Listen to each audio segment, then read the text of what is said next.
This will be an author oral study on Jamaica Kincaid, one of the authors whose work we studied during class this semester. Originally born Elaine Cynthia Potter Richardson, she was an Antiguan American novelist who came here to America and was living in New Hampshire early in her career. She was originally born in St. John's, Antigua, May 25th, 1949. She attended Franconia College for a year, where she eventually dropped out and moved to New York City to pursue her career in writing. She changed her name to Jamaica Kincaid in 1973, and her changing her name was sort of an objection to a cultural thing that she saw in her country, where someone of importance or leadership had mispronounced an Egyptian princess's name, and so she decided to make that her name in basically like an effort to resist this oppression, which is something that she discusses a lot in her novels. She married Alan Shawn in 1979, and he was the son of William Shawn, who worked with the New Yorker, and that is how she started her career in New York. This is a list of her works, starting from earliest to latest. At the Bottom of the River in 1983 was a collection of short stories that included Girl, the short story that we wrote about this semester. 1996, Autobiography of My Mother was also a really big novel that she did, basically describing mother-daughter relationships. And in 1997 was another novel of hers that would bring awareness to the AIDS disease. Kincaid's style of writing could be described as like a realism type of genre. She discussed her upbringing in a lot of her novels, even though a lot of them were fiction. It was mainly about her upbringing in both the Caribbean and the United States. She would constantly depict the oppression that people would face in the United States and in the Caribbean.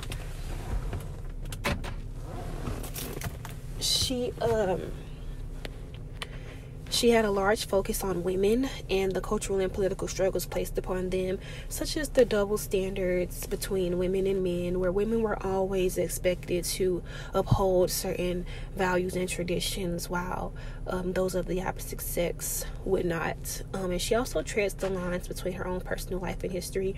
She would leave her readers having to form their own opinion and depictions of what they thought these characters were going through emotionally and psychologically.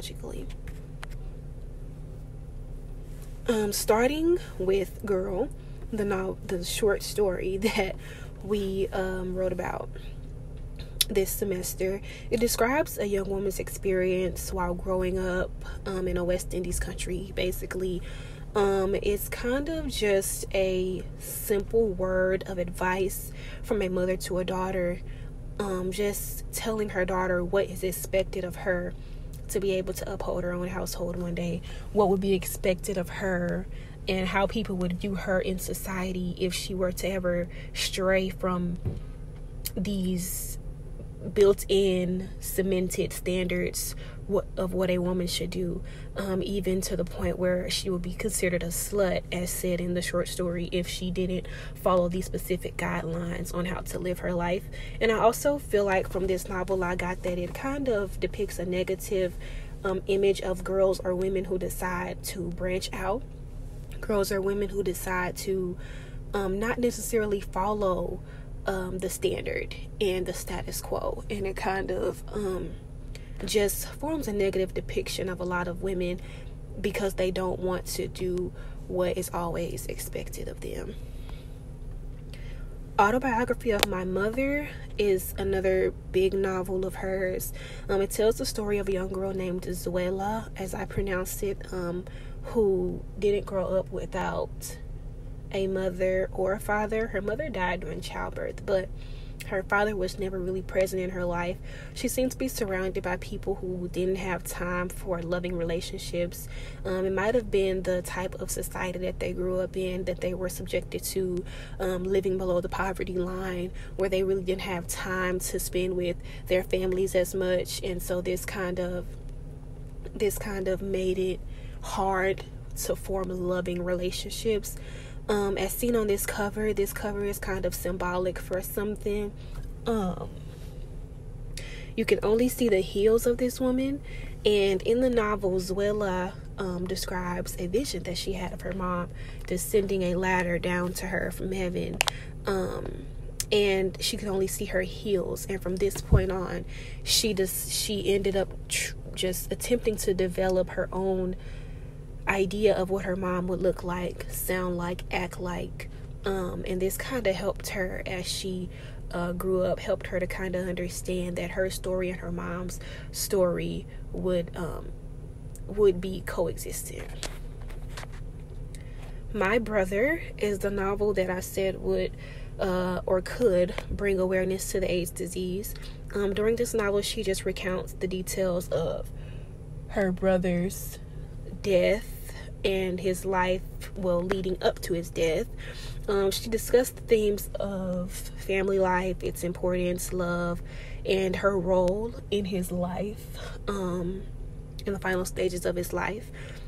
She raises awareness with this novel. She can raise awareness to AIDS, also raise awareness to the issues of healthcare, and how people who aren't rich, or how people who aren't fortunate enough to have these different resources to doctors and medications of this sort could be left on this low ladder of healthcare and not necessarily be able to have a fighting chance when they get struck with these shocking medical revelations. She earned many awards and honors throughout her life, most of them just being from fictional categories. Most of her novels were fictional novels. And so, yes, she earned a lot of awards for her contributions to fictional literature. As we discuss Kincaid's legacy, we see that in most of her writings, she explores the themes of gender, racism, sexuality, mother-daughter relationships, and many more.